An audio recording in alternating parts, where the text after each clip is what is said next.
First of all, welcome back. Oh, this is what I was going to do. I meant to do this and I forgot.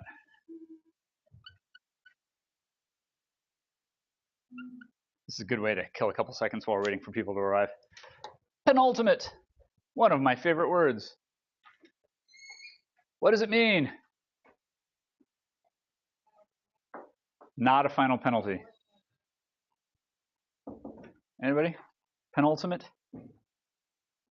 Penultimate. This is one of those words that gets used a lot on TV, usually by sportscasters. They're an easy target. They're easy to make fun of because they do a lot of talking, but they're not necessarily like trained talkers, right? They're often athletes, maybe been hit in the head a lot, that sort of thing. It's not really their fault. And so they often say stupid things. Stupid's a strong word. One of my favorite things that they say all the time is lackadaisical. That's not a word, and it's not an English word, right? There's lax, and then there's lackadaisical, and I think that's what, right? They're trying to say one or the other of those two things, but it often turns into lackadaisical. That makes me nuts. But penultimate, nearing the final, that's pretty close, yeah, right? It gets used a lot, penultimate, to mean like the really ultimate, like that is the penultimate thing. It's so cool, but it really means second to last. It means the not last, but the one just before the last. Why is that relevant today? It is our penultimate class of this mod. Aw, that's sad. Why am I the only one who said aw? Everybody should, that's disappointing. All right, so this is the penultimate class. Oh man, I thought I was gonna get a reaction there, and everybody just, yep, it's penultimate class. Is it over yet? Anyway, this is it, almost it. We're going to talk today about the last sort of ethical theory that we're going to discuss in this class. Next week, we're just going to have fights. We're just going to fight over stuff. We're just going to sort of debate some topics, some ideas, using what we've learned over the course of the class. Hopefully, nobody brings any gloves, brass knuckles, anything like that to that session. Hopefully that'll be a fun way to wrap up the class. Are there any questions before we dive into virtue ethics, as you could have probably guessed is today's topic, about moral rights theory, or about any of this stuff, or really anything that we've talked about up to this point? Are there any bits of confusion or things that can be cleared up, points of further discussion for anybody?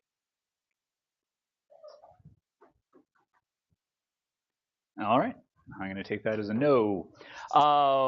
So here we go into virtue ethics. And virtue ethics is a pretty significant diversion from the things we've talked about up to this point.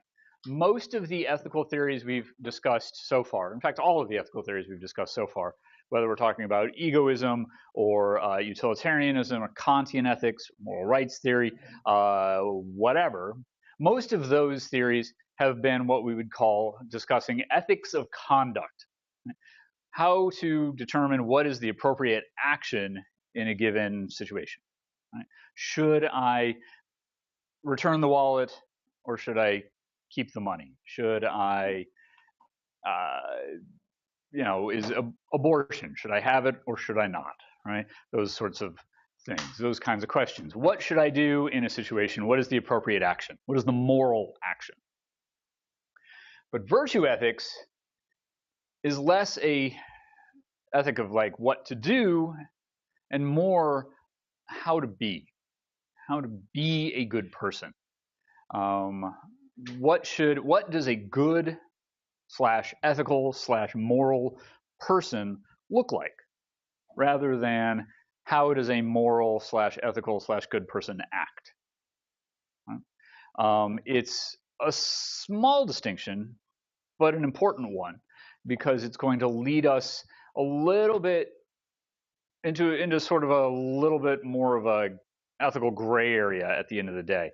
We're not going to walk out of this class with sort of a formula like we did with Kant and utilitarianism, right? Where you use this formula to determine if action A is good, right? And that can be a helpful thing and useful, But virtue ethics isn't going to really point us in that direction. Instead, it's going to say, behave in this way, and you will end up being a good person.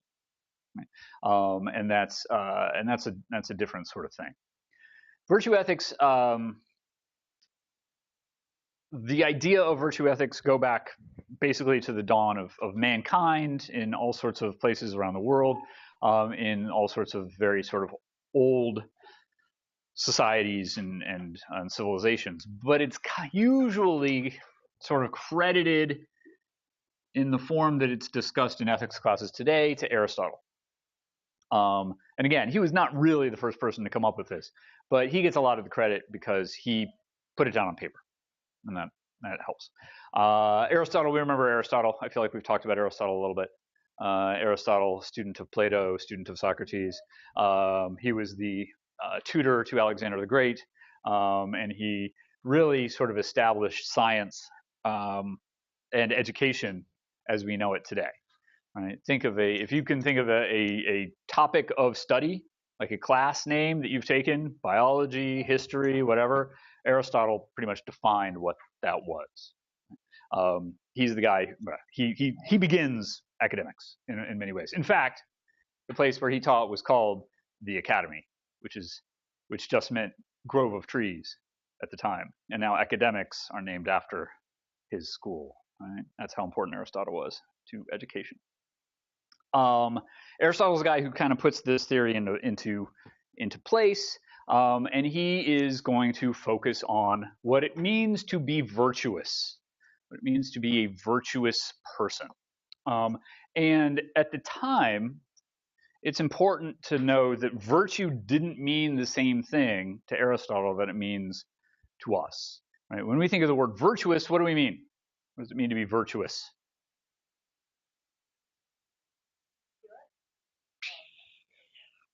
Pure, like you don't have foreign particles mixed in with you? I think there's a better word for what you're going for here. You can just say it. If someone is pure, they are. I don't know. Okay, so that was just. Well, what is virtue?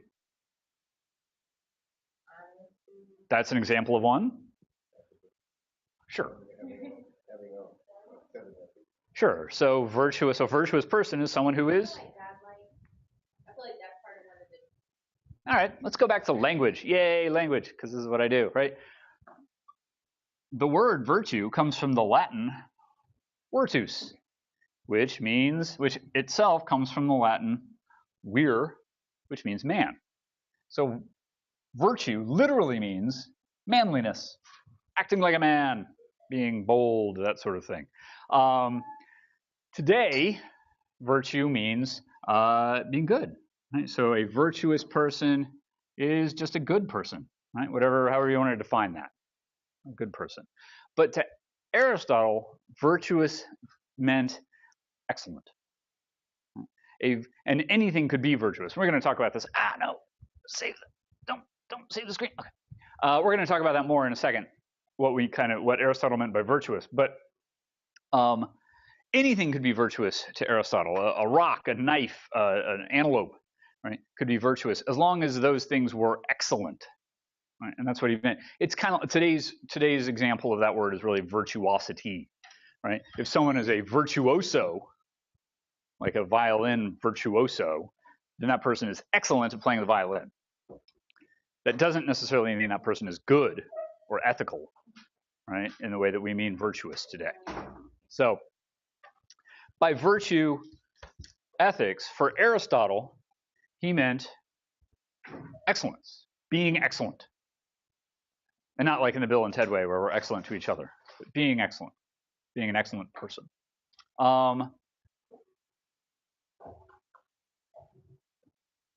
Aristotle wants to establish virtues because he believes that they will help people to achieve well-being or live good lives.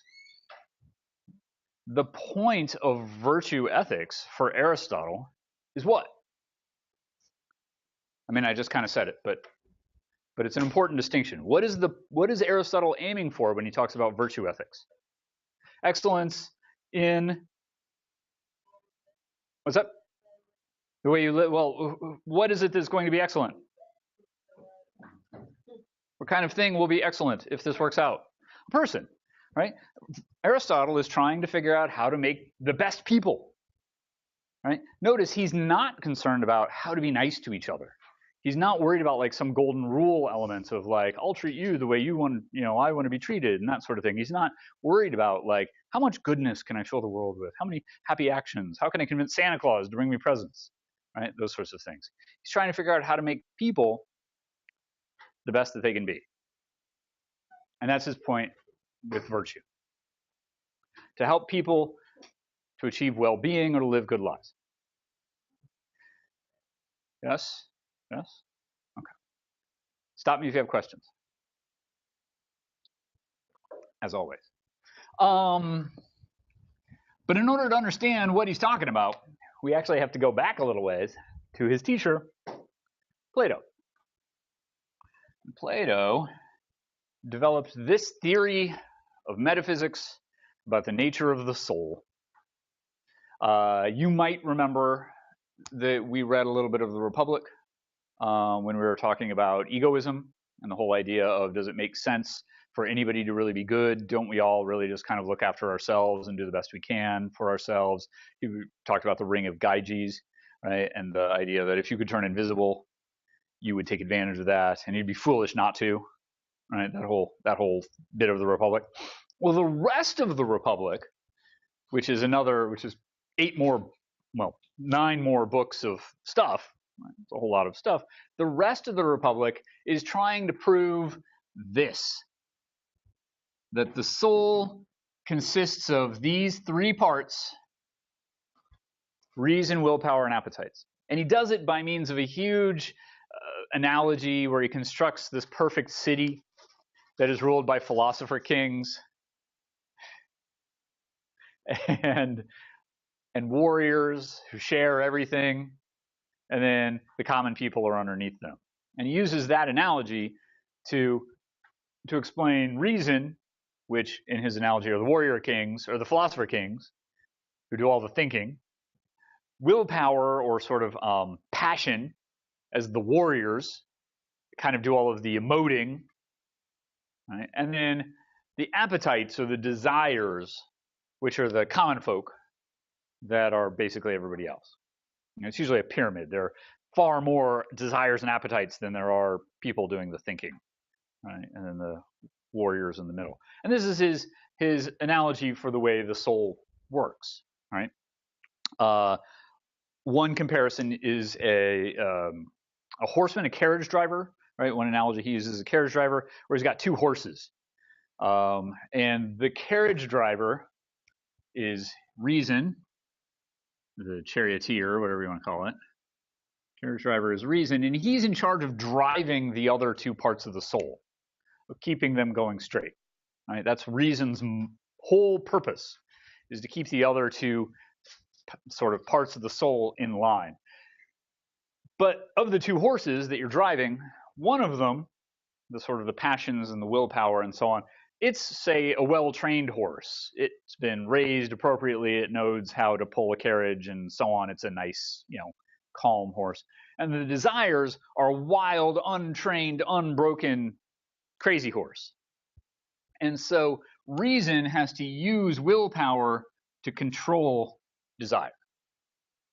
Right? That it has to use its sort of all of its faculties and those warriors of emotion to get temperance under control. And this is the way that a soul is supposed to work. And according to Plato, a wise person, someone who is virtuous, someone who is doing a good job of maintaining his humanity, of achieving well-being and happiness and all those things that human beings want, is a person who in fact does this, who has reason reining in and controlling his emotions on the one hand and his desires on the other. And that people who don't do that are the kind of people we see who are kind of not doing a good job of, sort of being flourishing. That's maybe the best word, right? Of flourishing. People who, right, can't keep themselves from, I'm going to stick with it, right? Going to McDonald's, right? You have this appetite, this desire for eating McDonald's, and even though you know it's bad for you, and you're rationally, right, you know, oh, this is a terrible idea. Nevertheless, you do it anyway, and that's how things go south for you, right? Or you let your emotion control things, right? And you get angry and you act in the heat of that feeling, contrary to the way that you know you should when you're thinking rationally, right? So the wise man is the person who is able to use reason to control the other parts of his soul. Yes? Yes? And this was Plato's sort of, this and the theory of forms are Plato's sort of crowning achievements, his most important things, right? This idea of the tripartite soul. And this goes on, right? Freud builds a whole theory off of this with the id and the ego and the superego and blah, blah, blah. It's right, all built off of this. So even though it's 2,400 years old, right, it still has an influence on stuff today. And so for Aristotle, similarly, this idea of reason controlling willpower, controlling appetites, is going to lead to a person being virtuous. Again, being an excellent person.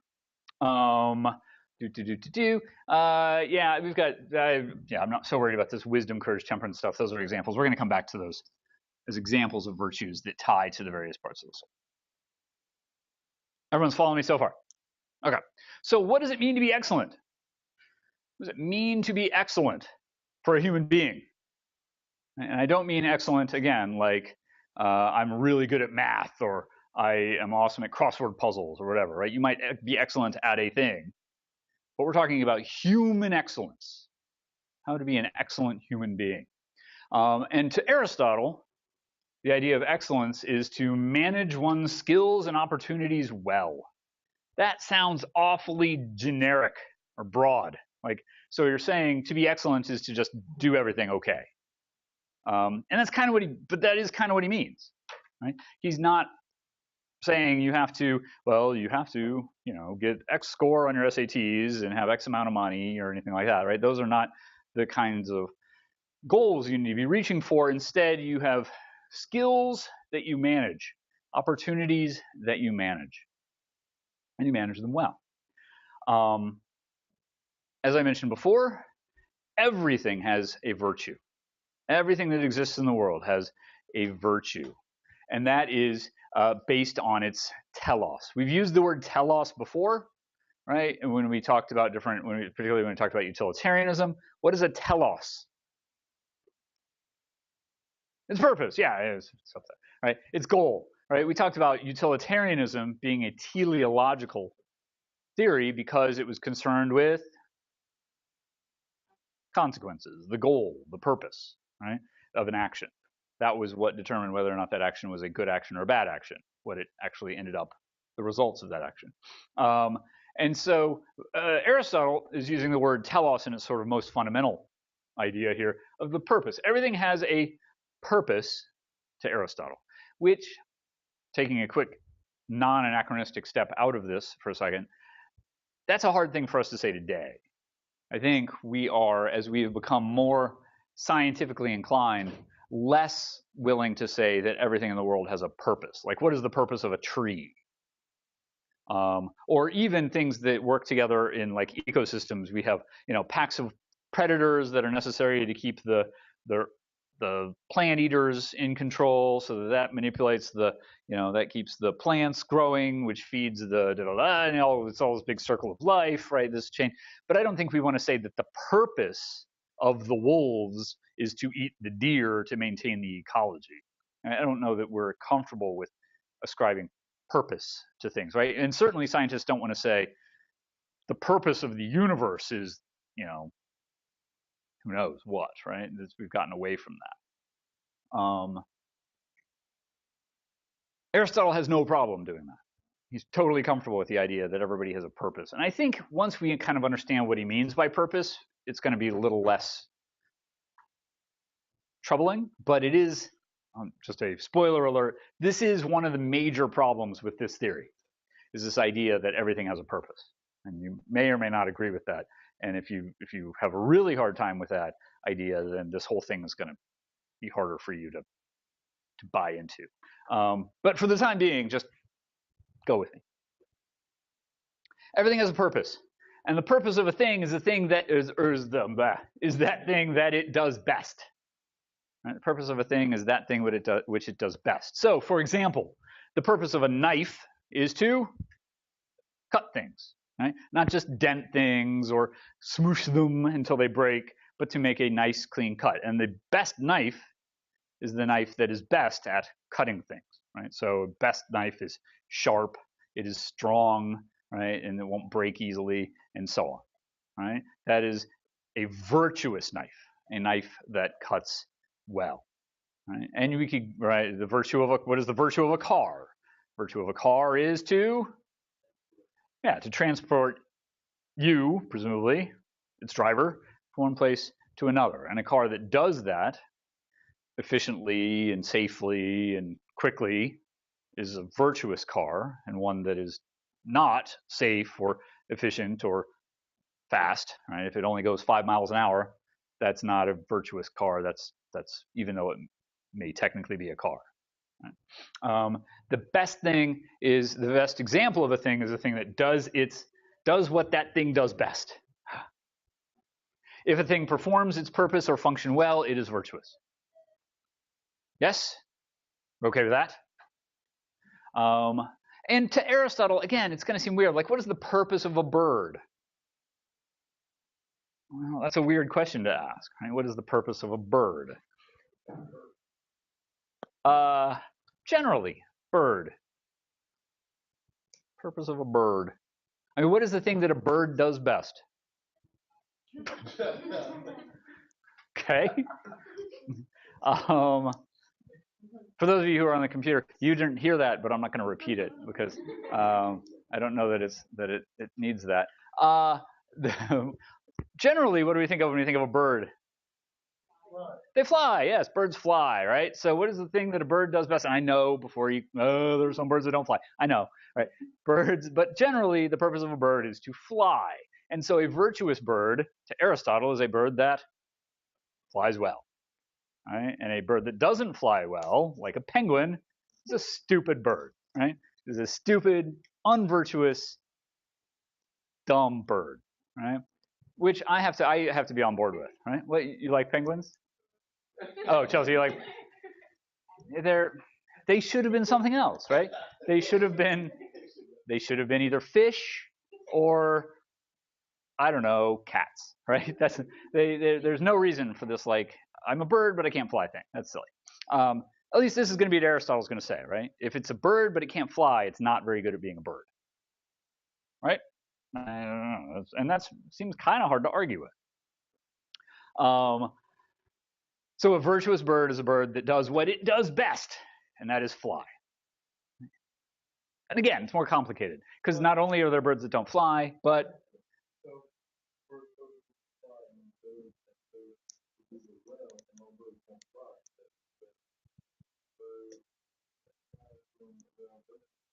yes. Then those are not virtuous birds. Yeah. No. Just right. An individual bird is virtuous if it is a good flyer. Yes. If it is not a good flyer, it's not virtuous. And I know there are other things that fly too. There's that complication. And it's worth saying that Aristotle did have a theory that we could talk about birds generally, right? Not only could you talk about individual birds as being virtuous birds, but you could talk about, like, is the idea of birds a virtuous idea? Do birds accomplish what they're supposed to accomplish as a species? They're not a species, but as a family? I don't know, whatever they are, right? I don't want to get into that because I don't know if birds principally, like, generally are virtuous things. It doesn't really matter because we're not talking about birds here. We're talking about people. All right, that's the point. And that's Aristotle. That's going to be Aristotle's response at the end of the day. I don't give a crap about birds, right? Is what Aristotle's going to say. Right? I'm talking about people here at the end of the day, and so let's focus on people. So we can start to imagine, though, if a virtuous example of a thing is that thing that does what it does best, well, then what is a virtuous human going to look like? What's that? What do humans do well? What? Don't say fly. What do humans do well? What do humans do best? That's the question. What do humans do better than anything else does? You're all doing it right now.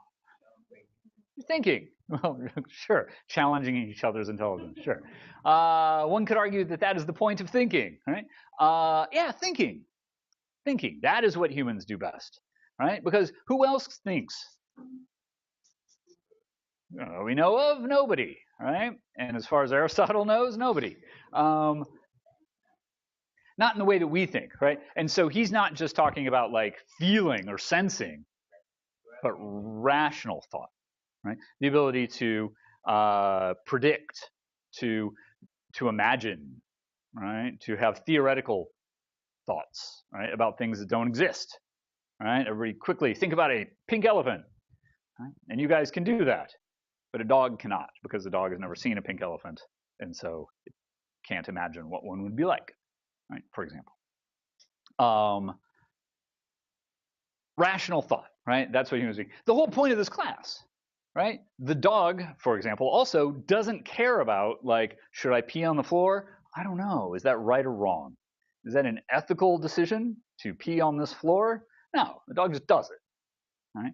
Because if it wants to, or doesn't if it doesn't want to, right? It has no idea of like, is this good or bad, right? Which is something that humans can do, and only humans, it seems, can do.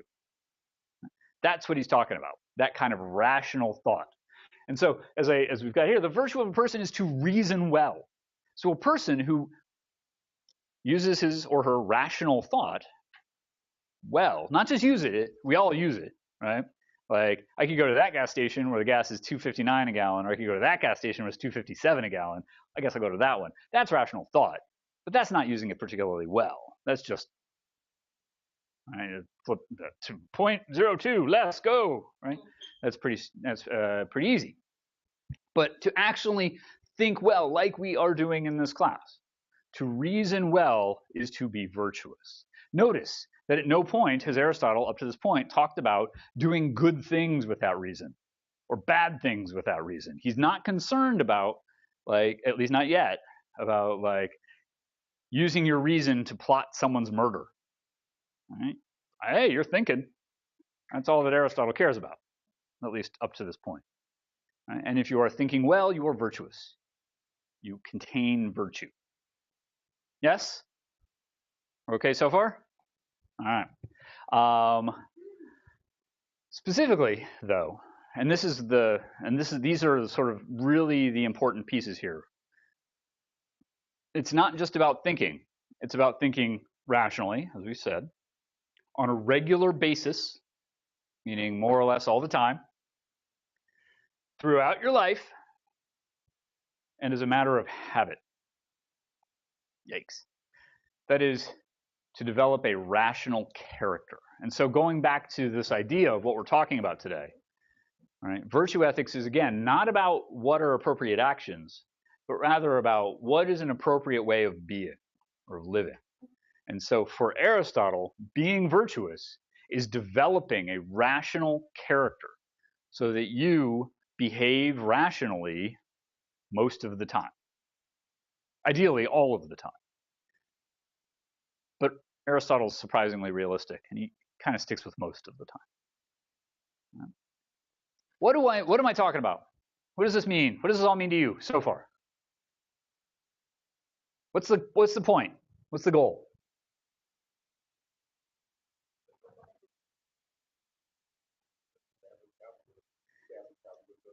To establish how to live virtuously. And how does, in your own words, how does one live virtuously? Like, briefly. Without just saying this over again. Yeah. Making better decisions. And how do you make better decisions? By using reason. By using reason. Say the middle part again. Using reason, yes, to control your willpower and your appetites and your desires. right? I really want to drink this 6-pack of beer before I go to work, right? That is my appetite.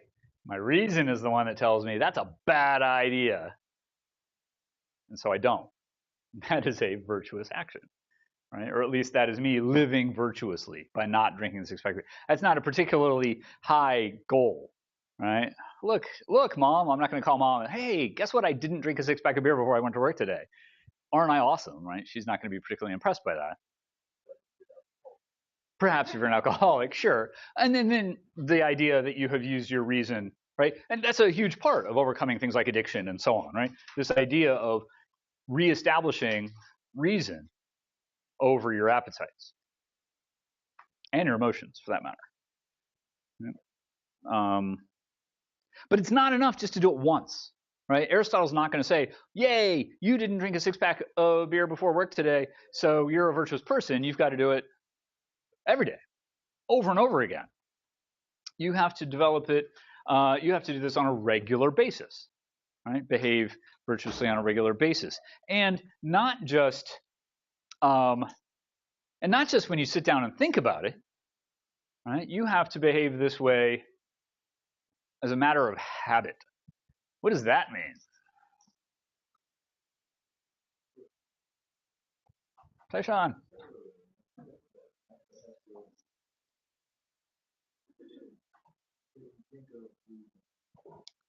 Yeah, and to not to have to sit and think of a reason. Yeah, that's right. I mean, we can imagine a person who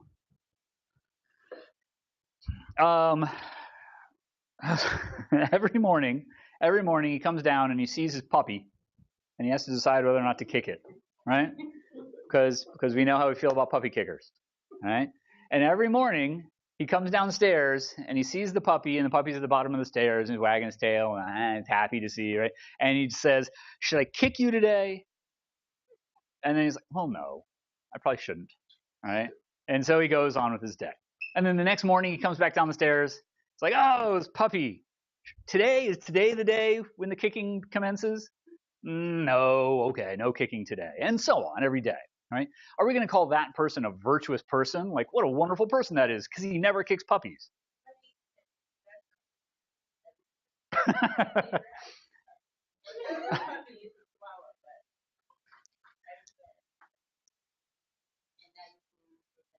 Good, because that was the point, right? This has all been an elaborate prank to make you feel bad, Crystal. All 7 of these weeks have been leading up to that moment, just to make you feel bad about wanting to kick your neighbor's chihuahua. To be fair, chihuahuas don't really count as dogs, so kick away. Sure, yeah. That's a true statement. If ever there was, chihuahuas are really penguins. You know how you can tell? Because neither one of them can fly. So must be true. Where was I? Oh, yeah, right. The person who doesn't kick the puppy every day. Yes, he never kicks the. Oh, I knew I was going to do that. Yes, he never kicks the puppy. So is he good? No, right? Not according to Aristotle, because every day he has to think about whether or not to kick the puppy. Right? The virtuous person doesn't really ever think about kicking the puppy. But how does he know it's wrong? That's not a good enough answer. How does he know it's wrong? It doesn't feel right because he has established a virtuous character. He has built up through habit and regular practice of rational thought this knowledge that he doesn't really have to access, but that exists in him, that puppy kicking is wrong. Right? And he knows that because he's used his reason to establish that although kicking that puppy might make me feel a little bit better for a short period of time, it's going to make the puppy feel bad for a long period of time. Right? And although I have whether it's an appetite or an emotional response to that puppy that I want to kick, either way, I'm using my reason to control it and not kick the puppy. But again, it's not something I have to think about every day. It has become habit. And that's obviously a silly example. But we can imagine other examples that we try to establish all the time. Do I want to talk about this yet? Sure, why not? So, right, everybody in here who has children at some point or other has told that child a couple things. Stop is one of them. But sort of general rules, right? Things like what do we tell kids in preschool? Things, rules. Share, don't talk. Well, I'm not so much about safety stuff. There's safety issues too. But yeah, don't lie, share, don't kick puppies, right? Pay attention, don't hit, right? These sorts of things. Saying, one of my favorites is actually saying please and thank you, right? Which are things that really, in the grand scheme of things, don't matter at all, right? If you don't say thank you to me as you walk out of this class today, I'll probably still go on living, right? Things will not end for me if you don't say thank you. That's okay. And yet we encourage our children to do it. We don't explain to our children why, right? Well, you should say thank you because, it validates the other person. It makes them feel like they've accomplished something. And, they're not using them as an ends and so on. Yes, Tasha?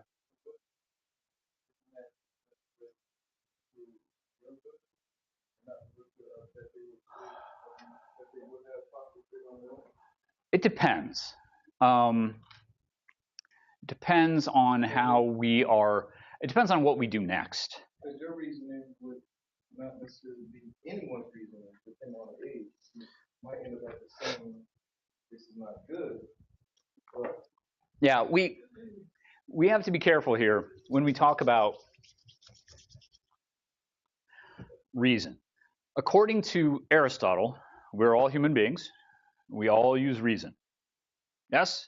And so if we all sit down and think about it, we're going to come up with the same, essentially, what is the right thing to do. And you'll notice we've done this through this class over and over again.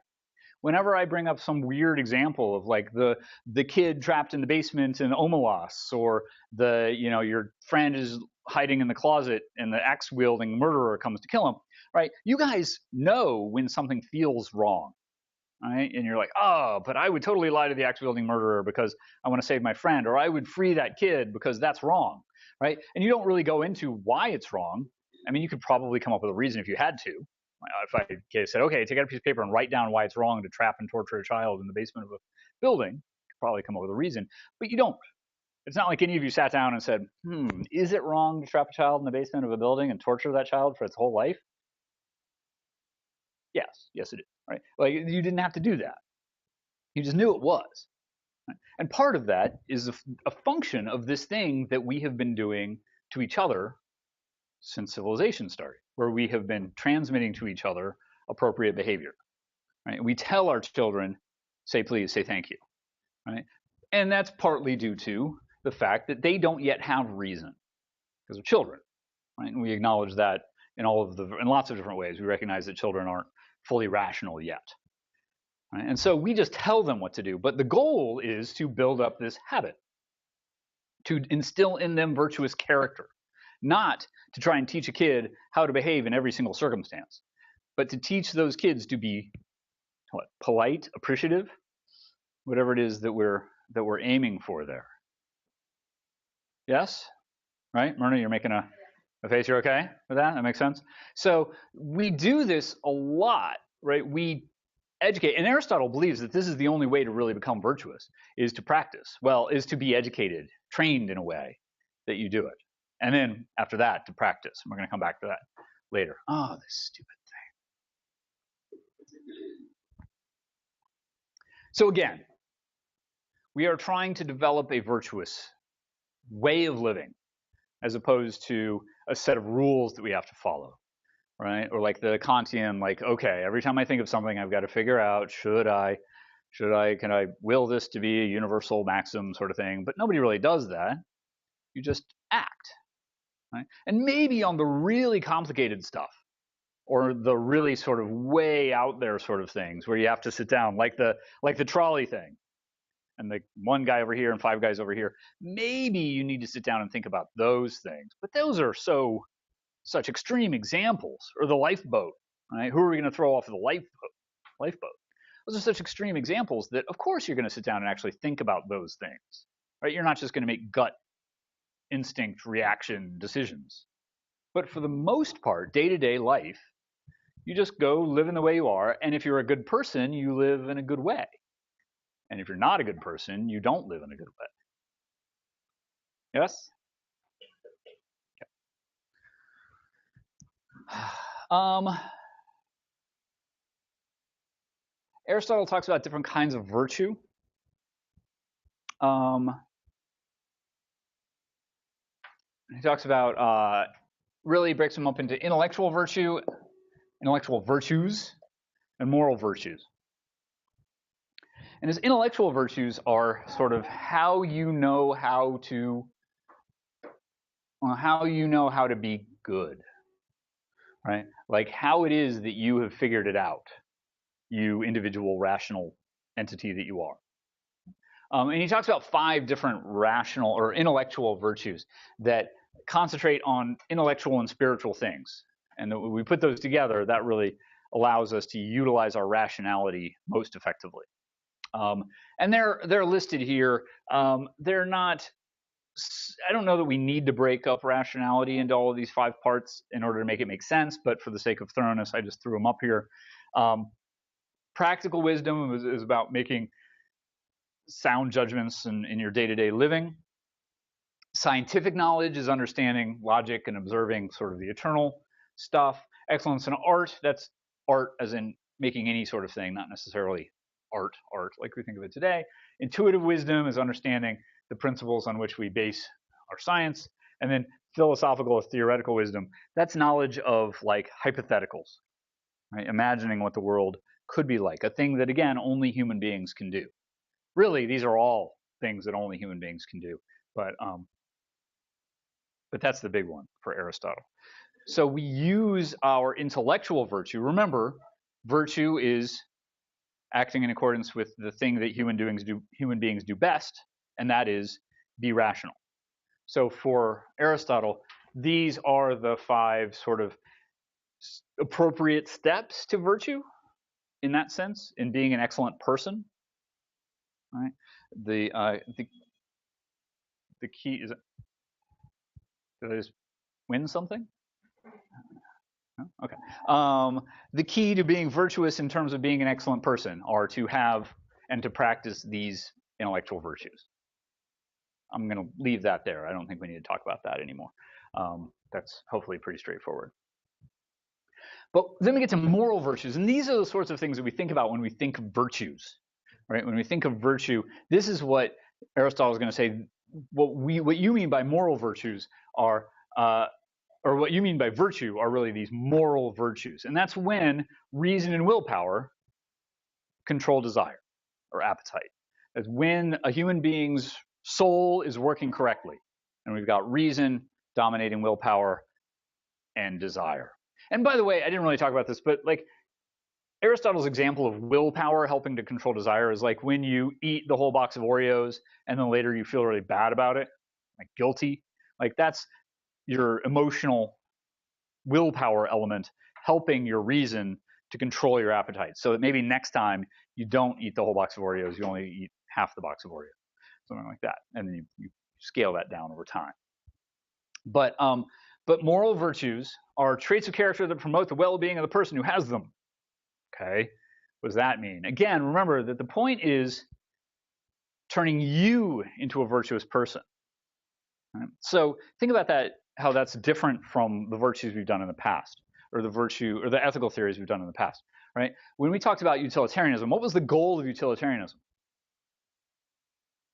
I know this is going back a couple of weeks, but anybody remember the goal of utility? There should be some important words that we'd say when we talk about utility. The greatest happiness for the greatest number. Yes, there we go. That's utility, right? Whew. I know, it was a long time ago. Greatest happiness for the greatest number. So when you're using utility, what is the goal? What is the ultimate sort of what do you, like, I have to choose an action. I'm thinking about the results in terms of other people, right? Greatest good for the greatest number of other folks.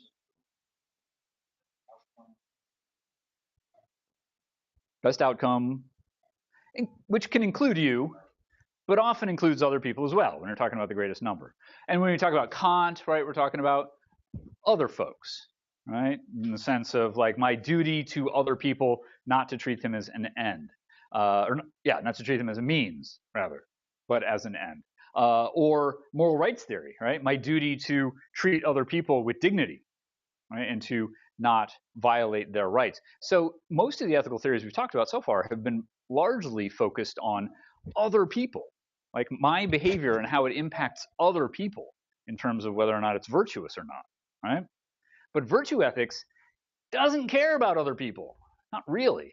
It's focused on the well-being of the person who has the virtue. All right? I am an excellent person if I have such and such virtue. Right? It's going to make me a better person. Now, it might turn out to also make other people happy or good or whatever, but that's secondary and beside the point. And moral virtues usually involve emotions and actions where excess and deficiency of emotion are wrong, while virtue is accompanied by a moderate amount of emotion. I'm going to talk about that more in a second. But the key here is that moral virtues usually involve emotions and actions where excess and deficiency are wrong, and a moderate amount is virtue. But before we get to that, this might, by the way, I know this is going to make everybody sad, but I just want to give you a heads up. This might end up being a short day, as I'm kind of zooming through this faster than I thought I would. Are there any questions? I shouldn't say that now, because now nobody's going to ask any questions. This probably doesn't make a whole lot of sense yet, but I'm going to show you examples, and it'll clear it up, I hope. But before I move on, the key, again, to sort of wrap up everything we've talked about so far, fulfilling one's purpose is the same thing as being virtuous. Right? Yes, fulfilling one's telos is being virtuous. And being virtuous is doing something with excellence. Right? Doing it excellently. Again, going back to that word like virtuosity. And that is being good. Being morally good. That's what Aristotle's been kind of putting up to this point. And in order to do this, Aristotle brings out this idea of the golden mean. And if you've studied math, any higher level math, you may have heard the golden mean with like the crazy spiral thing that, like in the Nautilus shells, like all these nature things that magically happen to have the same ratio. And it's called the golden mean. Or maybe you've never heard of that. But either way, that's not what we're talking about here. To Aristotle, the idea of the golden mean ties back to like the Oracle of Delphi, right? The crazy mystical priestess of Apollo who lived in Delphi on Mount Parnassus, and people would go and ask her questions, and it turns out she was just getting hopped up on gas fumes and getting high, and that's how she was giving these crazy predictions. It turns out, yay, history. But there were a couple things written on the side of the temple as you walked up, and one of them was, right, know thyself, which is one of those famous phrases that everybody has heard. If you've seen The Matrix, right, that's over the sign, the Oracle's door. When he goes to visit the Matrix, it says know thyself. In Latin, not in Greek, right? She's cheating. But one of the other things it says on the temple is nothing in excess. Right, which is, again, one of those things that we hear today as well, right? Nothing in excess. And that's really kind of Aristotle's point here. As long as we don't do anything in excess, we're probably moving along the right lines in terms of virtue. But also, we have to be careful about doing things sort of in, what was the word I used before? In deficiency. Deficiency, we have to be careful of. So, for example, this is the classic Aristotelian example. When he talks about bravery, or I guess I should say courage. Let me do it this way, actually. I've already put courage on the board, so it will stay. What is an example of a virtue? What are some other virtues? When you think of virtues today, what are some virtues that we think of? Patience, right? Because it's got the classic patience is a virtue. That certainly helps. Patience, that's one. What's another?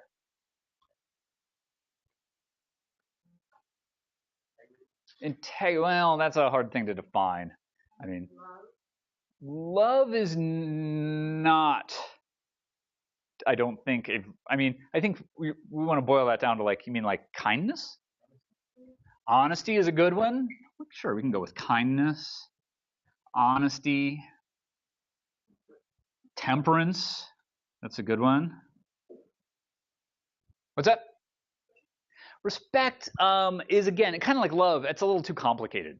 Respect involves a lot of different other virtues kind of piled together, I think, right? Because respect is really about, is about paying attention. It's about honesty. It's about understanding appropriate positions, right? So there's a whole lot of stuff that goes into respect. I think it's a little complicated. This is fine, right? We've got a short list. We could do more, I'm sure, if we thought about long enough. I mean, I gave some examples up earlier when I was talking about the tripartite soul, right? There was wisdom.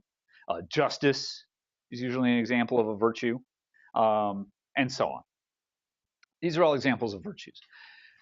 And what Aristotle's saying is we have to be careful about is how do we define, for example, courage as an actual virtue?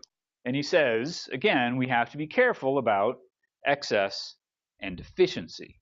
So we can imagine a world where we have too much courage or where we have too little courage. Right?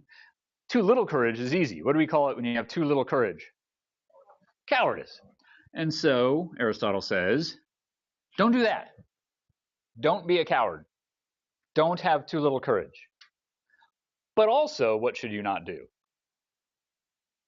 Don't have too much courage. What is that called? Being a bully? That's just being mean. Well, bravery is, I think, falls under the same thing as courage. What do you call it when you have too much courage? Arrogance, that's more about pride than courage, but maybe reckless. Recklessness or brashness, something like that, right? Where you aren't afraid of anything, and so you behave recklessly. That's just as bad to Aristotle as cowardice. Right? You've got to find an area that has neither excess nor deficiency, but rather a moderate amount of emotion or feeling or whatever. And that's going to be where the virtue lies. Right? And similarly, if you have too much patience, you are what? Maybe if let's not call it patience. What if we call it endurance? I don't know if that helps. Yeah, if you have too much, right, you might be sort of unfeeling, right, where nothing upsets you and you just don't care about anything, uncaring maybe. But if you have too little endurance, then you are, I don't know, wimpy, sensitive, overly sensitive, something like that. If you're not kind, if you have too little kindness, you are mean. If you are too kind, you're what? A pushover, a doormat, something like that. Pushover, and so on, right? If you're not honest enough, well, that's pretty straightforward. You're dishonest. But if you're too honest, is there such a thing as being too honest? Yeah, I think there is, right? This idea of being too honest.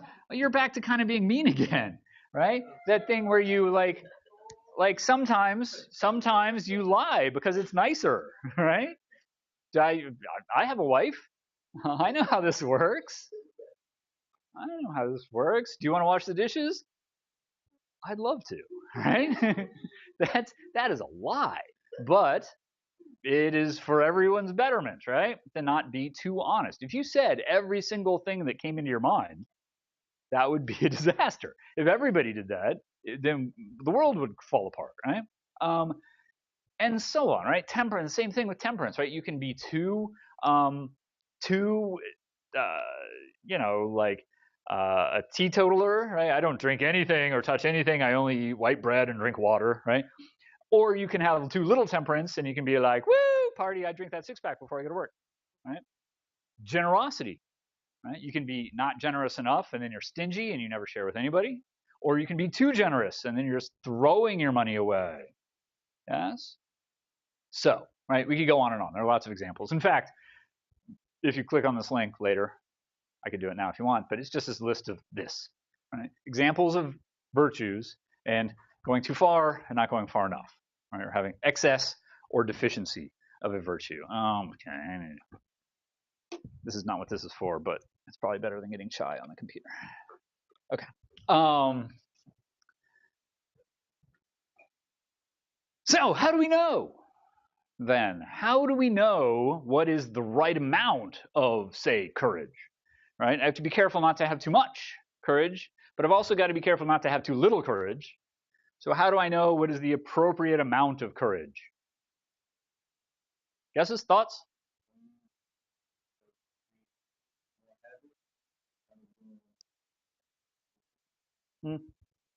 But we could certainly imagine a world, I think, where people could habitually be cowards, right? Or habitually be pushovers. In fact, I think that happens a lot. People just fall into that habit of, oh yeah, whatever. Right? Driving people to work that you don't want to, right? What's that? Yeah, right.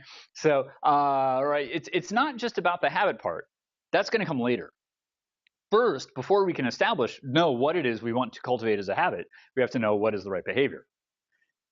And so, how do we do that? We can do better than that.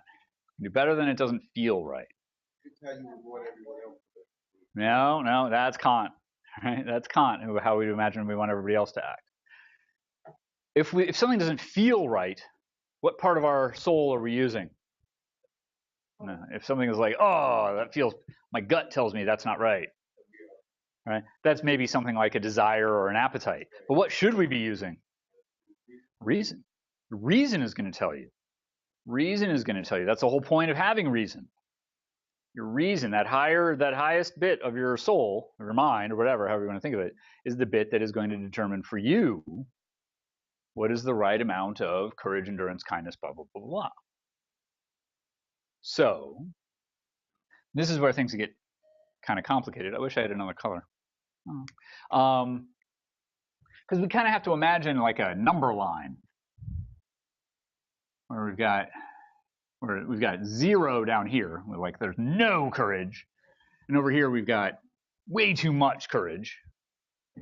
And you want to find this point in the middle that is appropriate amount of courage. But it's not like you can just say, well, okay, I'm going to have 50. I'm going to have 50 courage, right?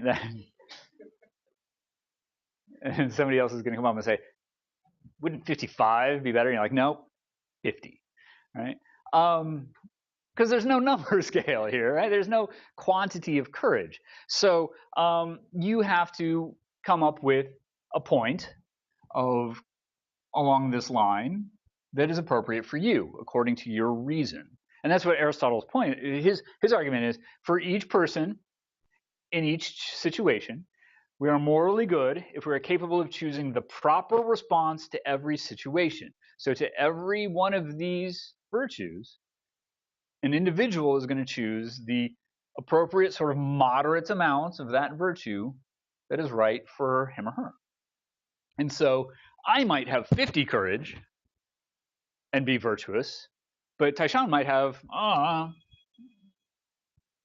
75 courage, right? It might take like 80 of my kindness not to throw the phone out the window, right? But luckily I have 80 kindness, right? And so and if Taishan's courage is 75 and mine is 50, that doesn't necessarily make him more virtuous than me. That just means that 75 is right for him and 50 is right for me. And that's okay. That's okay, right? In the same way, Aristotle compares this to like exercising, right? Exercise is a good thing. You should, but you don't want to have too much exercise. If you wear yourself out and kill yourself, like the marathon runners who can't walk, right? Or even worse, right? The nipple chafing thing. Like if you're doing a thing that makes you bleed from your nipples, stop doing it. That's just a general rule that I try to live by. Well, if you run long enough, your shirt actually rubs against your chest and makes you bleed. Yeah, that's, you've been running for too long when, right? You're bleeding, right? That was not my point. Again, right. Not too much. Not too much of anything, including exercise. But again, also not too little, according to Aristotle, right? You've got to find that moderate amount of exercise. And certainly, the right amount of exercise for me could be very different than the right amount of exercise for Matt. And according to Aristotle, that's fine. That's totally cool. You're choosing the right, using your reason, you're determining the right amount of whatever for you. And in that situation, right? Like I can't say I have 50 courage. Again, it's silly to say 50 courage, but you know what I mean. Right? I have 50 courage whether I am walking on a brightly lit sidewalk in a perfectly safe city street to work, or whether I am walking into a bear in which I know a cave, or a cave in which I know a bear lives, not a bear in which a cave lives. That would be a different sort of thing, right? There might be a totally different amount of courage that is appropriate for walking into a cave with a bear, like maybe 3, because then you turn around and go the other way, because that's smart, right? So your appropriate amount of whatever virtue is going to vary based not only on who you are, but also on the circumstances in which you are in. Right? Yes? Does that make sense? That's Aristotle's point. That's his whole thing. And so he calls this the golden mean, the middle. Nothing in excess. Not too much, not too little, the middle. Right? The golden mean. Finding the appropriate amount of moderateness of everything and all things. Exercise, food, drink, love, etc. Right? I mean, half of the shows on TV are about people who love someone too much in a creepy, unpleasant way. Right? Don't do that. Moderate, appropriate amounts. How do we feel about that?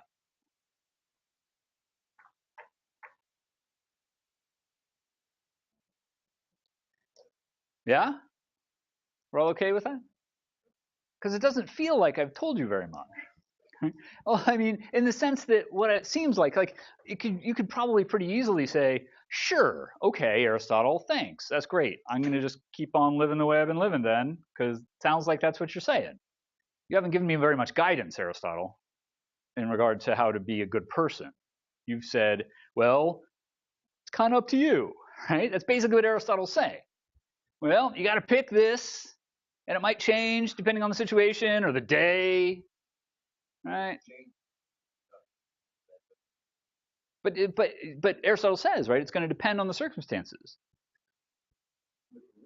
Within, say that again. Within reason. I don't know if you meant this exactly the way I'm about to mean it, but right, the whole point here that Aristotle's saying is, you don't get caught up in the numbers. Use your reason. Use your human ability to think critically and control your appetites to get to the right spot. Right? When we talk about the food thing, right? You shouldn't eat too much, shouldn't eat too little. Right? That's a classic Aristotle golden mean thing. Right? Don't eat too much, it'll make yourself sick. Don't eat too little, make yourself sick. Right? You got to be in the middle. How do I know what that is? Well, your desires, right? Your appetites. I always point at my stomach when I do the brain thing, right? This whole thing, right? My reasons here, my emotions, willpower here, my appetites here, which is actually a fairly decent, right, sort of description of the thing. Your appetites are going to say, yeah, go eat those Cheez-Its right after you had the cider donut, right after you had the lunch. Right? And I'm using those examples because that's what I did today. Right, your appetites are going to push you in that direction, maybe to have too much food. Or your emotions might push you in the other direction, like, oh, I feel really fat today, and I don't think my boyfriend thinks I'm very attractive in this outfit, and so that my emotions might push me to go the other direction, to not eat enough, right? But your reason is the one that says, well, no, that's a bad idea, and that's a bad idea, because I'm a rational human being and I can make these decisions, and so that's how I end up in the middle. And that's what Aristotle's encouraging you to do.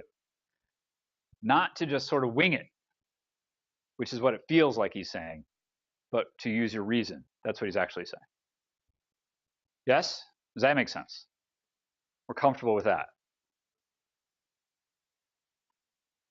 Are you passing out Reese's cups?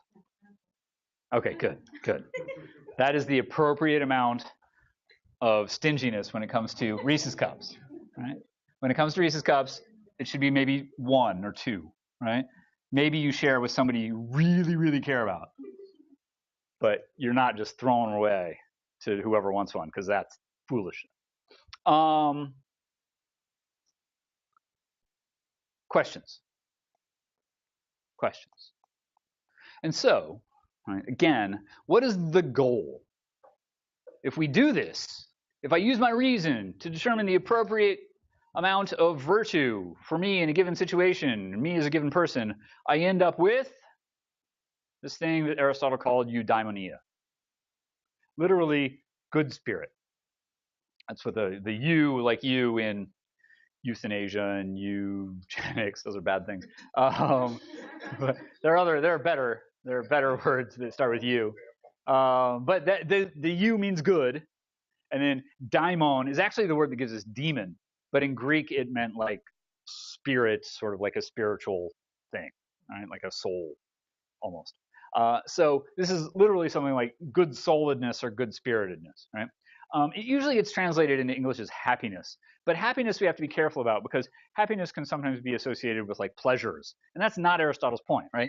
Pleasure is okay, but it's got to fit on the scale, right? An appropriate amount, a medium amount of pleasure is acceptable, but not too much and not too little, right? But we might not want to translate it as happiness.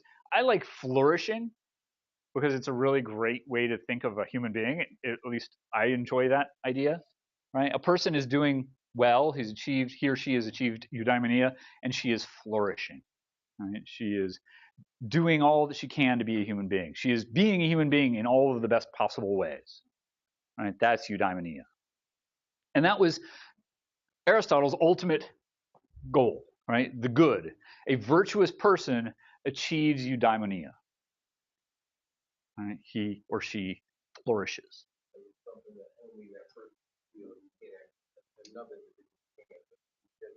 That's right. That's right. And so we can see, and to that point, that the virtuous person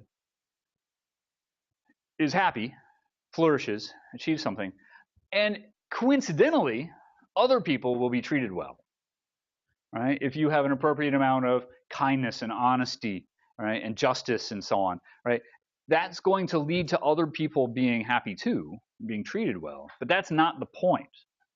Right? That might happen too, but that's not what we're here for. We're here for you as a human being to achieve the best human beingness that you can achieve. Right? And this feels like if you've been to sort of some self-help type things or some crystal aromatherapy, right? This feels like that sort of thing, right? You want to be the best you that you can be, Myrna. Myrna, be the best Myrna that Myrna can be, right? That's what it kind of feels like. But it's again, the whole way that you do that is not by virtue of sitting in a bath with certain sort of smelly candles, but by thinking. Thinking. The only way to do this is by thinking. Yes? That's not totally true. Fundamentally, it's about thinking. In reality, the only way to do this, oh, I've gone the wrong way. Got to keep going. How do we get there? Practice, practice, practice. Practice, practice, practice. I particularly enjoy this Dalai Lama quote. It's not really totally applicable right now, but the idea that if you want others to be happy, practice compassion. If you want to be happy, practice compassion. This is kind of like what Aristotle's talking about. This idea that if you behave appropriately, you're going to make other people happy, but you're really making yourself happy. And I like this quote also here because of the use of the word practice. You have to practice compassion. It's not, I go out and do compassion. Yay, I win. It's, I have to practice it. Sometimes I'm going to be less compassionate than other times. But the only way to get to that point of being, I've scrolled up too far, but of having the right action habitually. Where did it go? Where did it go? There it is. Right?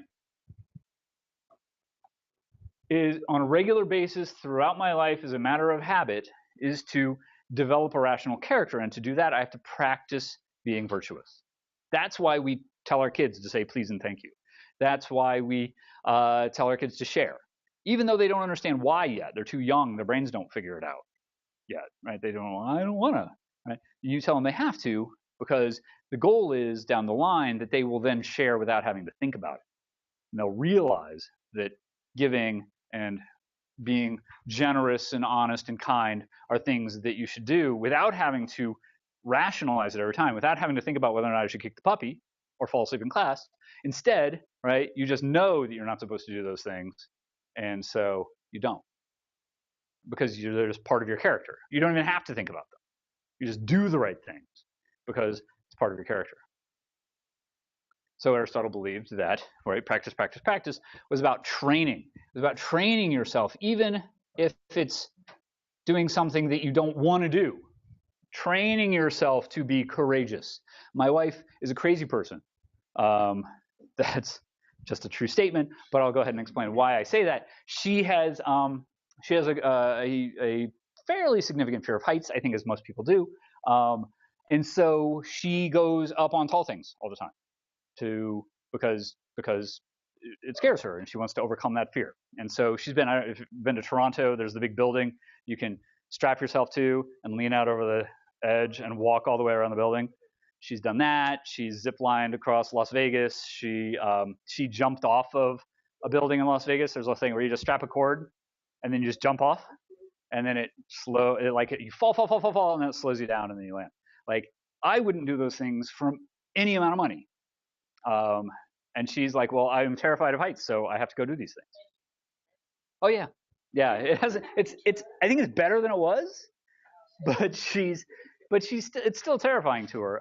But she does these things because she thinks that you have to face your fears, right, and conquer them. I don't know that I agree with her, but that's not the point. Her idea is her process is that you have to practice. You have to force yourself to overcome these things, right? I believe that there is an appropriate amount of courage, right? And standing on the side of a building 200 feet up is too much. It's too much courage. Nobody needs that much courage. But we practice, we train ourselves to do things, even if we don't like to do those things, even if we don't enjoy them, right? We do those things because we use our reason to overcome our appetites or our desires or our emotions, and we act appropriately or in a rational way, right? Because we're capable of that rationalization. We are capable of that because we're human beings, and we can do that. What do we think? That's it. That's it. That's virtue ethics. I'm not sending you home yet. What do we think about the concept? I mean, you guys have been quieter than usual tonight, partly because I think it's warm in here, or because we're all being very conscientious and thoughtful of Christine's headache and trying to keep it quiet. What do we think about this? It's very different than the things we've talked about. Okay, it's not as confusing. To some people, this is much harder, right? A lot of people want instructions, right? Like if I were to send you home with an IKEA dresser and say, build it, you would say, where are the instructions? And I say, just use your mind. Just put it together. You can figure it out. You'd probably be upset at me. Or you would, go online and look up the instructions like you can. Aristotle's not giving you instructions. He's not saying this is the right way to do anything. He's relying on your ability to figure it out because you're a human being.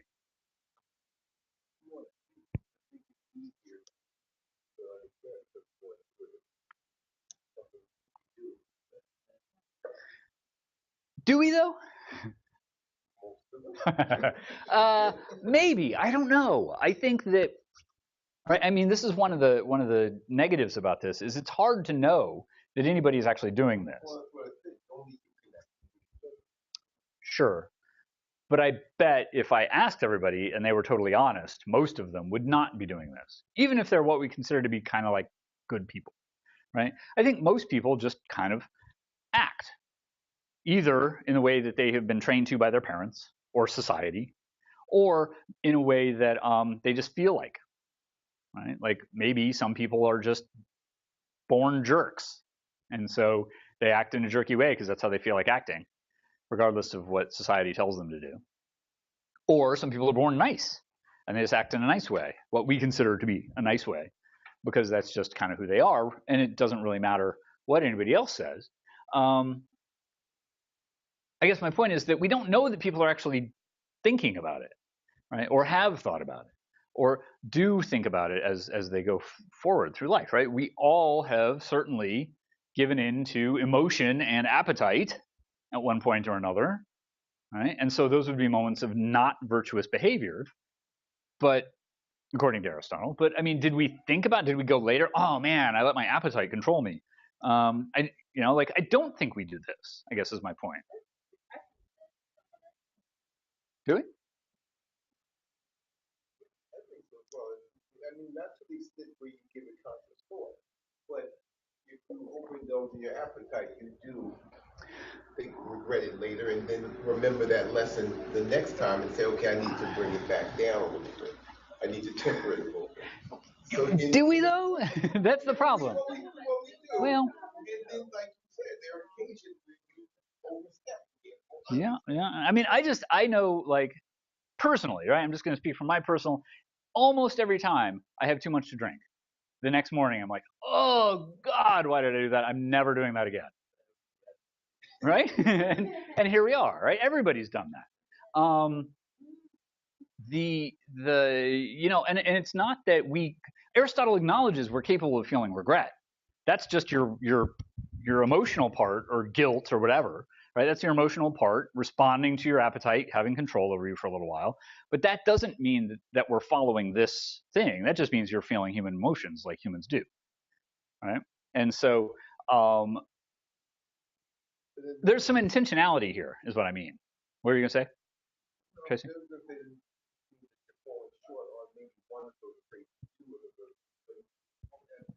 Overall, all the virtues, generally, most people fall in the middle. Well, sure, because you'd have to be a robot or a monster to be all the way at the ends, right, of any of these things. Right. So everybody falls in the middle, but that doesn't mean that's not the same thing as falling at your appropriate middle spot, right? I mean, we can imagine it's a terrible movie that no one's going to remember, so it doesn't matter. But I'm just going to pull the scene out, right? You can imagine where you're in a dark room and somebody says, walk across the room, right, to an exit. And you can't see the floor or whatever. And you walk across the room, la, la, la, la, la, la, la, and you get to the door, and you're like, sweet. And then you turn on the light, and it turns out you were walking on single little squares, and the rest of the floor wasn't even there, right? You didn't know it, but you were walking on this crazy sort of stilted thing, right? But then if I ask you, can I say, because you made it across the room, that you're really good at walking on crazy little stairs, stilted squares? No. I mean, you did it and you survived, but that doesn't mean you're actually good at doing that thing, right? Maybe you luck into it. Maybe chance works in your favor. You end up being a good person. That doesn't mean that you are intentionally a good person, that you've thought about it, that you have planned and arranged yourself in a rational way to be habitually a good person. You think what? Do what? You walk on little squares of, oh, okay. Plan to be a good person.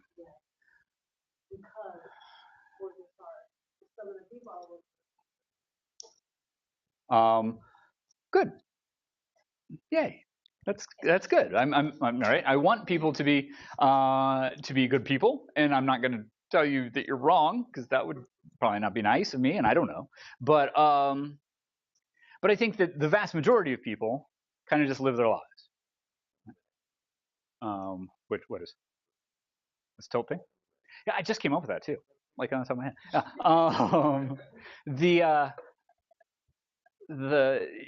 I think that we mostly just live, right? And so there's a difference between doing the thing on purpose and just kind of having it happen. And so that's what Aristotle wants you to do, is to really think about this, develop a habit of behaving appropriately, even if it might not be the way you want to behave, right? Because again, you have to use your reason to control your emotions and your appetites. I might want to do any number of things, but what ought you to do based on your knowledge, right? Your intellectual virtues, your ability to do all of these things, to develop these moral virtues appropriately. And you can kind of guess what Aristotle thinks about things like education. How important is education in Aristotle's life? Super duper important, right? Because how are you going to develop these practical wisdom and intuitive wisdom and so on if you're not educated? Right? You can't do that. And so to a certain extent, Aristotle, and this is where things start to fall apart a little bit for Aristotle. In order to be a virtuous person for Aristotle, you have to be kind of educated. You've got to have a little bit of money, right? Because if you don't have any money, you don't have any of the opportunities to be things like generous or right or appropriately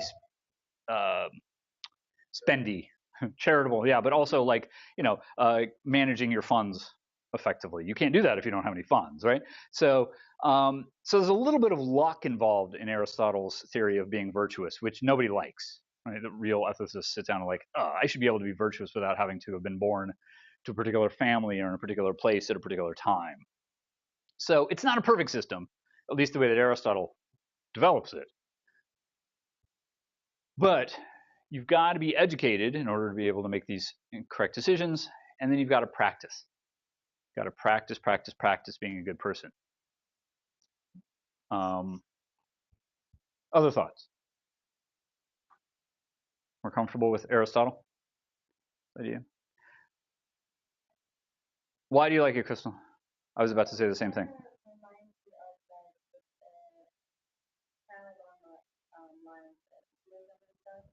Reminds you of Buddhism? Only like how you the first part. Can you scroll it down? Yes. Like you use your reason. I just kind of started reading up on it more, but it kind of talks about stuff like that. I think some of us do that because I know I actively use my reason to throw my willpower in that. Sure. Yeah, and I think it would be crazy to think that nobody ever does this, right? Like no one ever uses reason. Right. That's the thing, right? Everybody does this some. Everybody is like, wow, I really want that 18th donut, but I probably shouldn't eat it. That's just using your reason to control your willpower or your appetite, right? That's easy. Everybody does it. But the key is doing it so that it becomes a habit. Training yourself to put aside the sweets or to not have the Coke that you want to have every day, right? Or the cigarette or whatever, right? Training yourself to make those decisions and training yourself, and those are pretty obvious things, but also training yourself not to, be cowardly or reckless and not to be wimpy or unfeeling, right? But to find that spot that's in the middle. That's a great example. Right? What does that do, that bless you thing? Nothing. In fact, it happens all the time in class where someone will sneeze and someone will say bless you, and then you'll say thank you, and then they'll say you're welcome, right? That's a whole like 3 or 4 seconds of totally wasted air, right? None of those words mean or accomplish anything, right? And yet we do it partly because we've been trained to do it. We don't even think about it. And so we have kind of moved into a slightly more polite universe because of that, right? I do it because of the scene in Dogma where the angels are killing everybody and one person sneezes and doesn't say bless you, and he's like, he's going to kill me. No, come on, watch the movies, people. Come on, follow along with me. But that's a good example, right, of habitual behavior that at the end of the day is intended just to move us all a little bit closer to the 50 on the polite scale. Right? Okay, I'm going to stop beating this thing because you guys seem like you get it, and we can move on and talk about homework, and then I'm going to let you guys go. So, a couple readings. Ronald Dworkin, remember we talked about him when we were talking about human rights. He's got some interesting theories, and one of them is this paper about what it is to have a good life. And we want to talk about the difference between living well and having a good life. That shows up in his paper, and those are important distinctions here. And he specifically argues against some of the other theories we've talked about. So is a good article to read here, kind of towards the end of things. This piece of advice, this is a short story set in, as it says, Polish Jewish Village, about practicing doing the right thing. So the question, do you think that someone can become better by constantly doing the right thing, even if you want to do something else, right? So for example, I hate washing cars. This is a silly example. I hate washing cars, but I force myself to wash my family's cars every week. Am I becoming a better person by doing that, or am I just kind of torturing myself, or just right? Or am I just doing something that is good, but it doesn't make me better? Right? The question is, am I actually becoming a better person by forcing myself to do something I don't like? Well, you read the story before you decide. I think that's why that's there. And then finally, we're going to read some actual Aristotle. Yikes. And then I want you to do your big paper, 507. A lot of the papers this week were small. We're small. We're short and small. So small. Remember, 500 is minimum, right? 500 is minimum. So you have to be 501, let's say, right? Let's go at least that far. That does not include your name and my name, by the way, right? It should be more than. So if you're going to do like a header with like some people, I don't know, people love the like your name and then ethics and Mr. Morris and Wednesday night, right? And then there's a title and like, okay. So the minimum for that is like 530, okay? Just so we're clear. Anyway, so here's a little quotation from Aristotle himself, right? Virtue is a state of character concerned with choice lying in a mean, right? This is the mean, the middle. The mean relative to us, determined by a rational principle, by which the man of practical wisdom would determine it. It's a lot of words. But I want you to, this is only here to kind of guide you a little bit. After you're reading this passage from the Nicomachean Ethics, I want you to use a particular virtue. Don't use courage, because I talked about courage already. A different virtue, and expand it based on his definition of virtue. Right? Just basically talk about what this means in relation to that virtue that you choose, whatever virtue it is. Okay, that's what I mean by given above, this definition. Yes? Yes? We're okay with that? Okay. And then for next week, just want to give everybody a heads up so you know to be prepared for next week. This is going to be the homework for next week. It's a paper that you're going to write after class next week, but the class ends pretty shortly after that week, right? So we have class on Wednesday, and then the class is really over. I have to have grades in by like Saturday. So you will not have a full week to write that paper, which is why I'm telling you now that right, you're going to have a relatively short period of time to write that paper. So it needs to be in. I think I have the due date like Friday night. Yeah. Because I need to be able to read the papers and grade them and then submit grades and so on. So this is going to be your thing. Basically, it's going to be up to you. I have 3-page paper, but let's go with 750 words. All right. And you're basically going to pick a thing, and you're going to look at it from the perspective of the different systems that we've talked about so far. Like if you choose abortion, you're going to look at that, okay, what is an egoist going to say about abortion? What is an utilitarian going to say about abortion? What is a Kantian going to say about abortion? And so on. Okay. You can just boom, boom, boom, paragraph for each if you want. Yeah. How many, what? I don't know how many words for each one. That would be about right, yes. Right, something like that. So that's going to be that final paper. And then you'll note the last bit is about your personal solution to that problem. So make it a problem that you have thoughts about, right? If you like nuclear proliferation in Iran, if you've never thought of that, then don't. Your thoughts. Conclude your paper with your own personal solution, right? So you're going to give a boom, boom, boom. This is what an utilitarian would say, or a Kantian would say, or a moral rights theorist would say. And here's what I think. Right? That's how you're going to wrap up that paper. Conclusion should be you. Yes, but you got to defend it. You can't just say, I think everybody should get a monkey, and then period, right? Everybody should get a monkey because, No one should kick puppies, and here's why. All right? You got to have a here's why. Tracy, were you going to say something?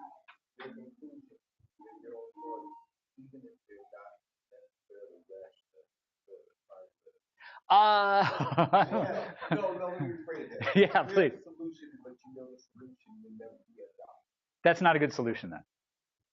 Right? I mean, for example, if you're talking about gun rights, probably don't, and I don't want to ruin, I don't, hopefully that's not, but if you're talking about gun rights, you probably don't want to say, we should collect all the guns and throw them in the sun, right? That's probably not going to happen anytime in the near future. So what would be a more reasonable approach to that problem or something like that? Yes, does this make sense? And again, this is not something you have to start working on now, but you might want to if you want, right? Because again, we have a short week, the last week. And finally, next week, we're gonna talk about just stuff in class. We're gonna talk about 2 different sort of things we're gonna argue about. I'm gonna take abortion off of this list because I think we're gonna talk about that in class. I know everyone's really excited about that because that's like one of those, oh my God, we're not really gonna talk about that thing. People don't even like to say the word, but it's a good topic. It's one of the 2 things. It's one of the things that the country is most divided about. That and capital punishment, which will be the other thing we talk about. So we're going to talk about those in class next week. So bring your fighting spirit and your willingness to talk. Right? Nobody's right. This is one of the few times when we can actually have a decent discussion about these things without it turning into like throwing Thanksgiving dinner at your crazy uncle or storming out because somebody just doesn't get it or fists flying. Right? We should be able to talk about these things. So show up ready to talk about these things next week. Yes? Questions? Excellent. I will see you in a week.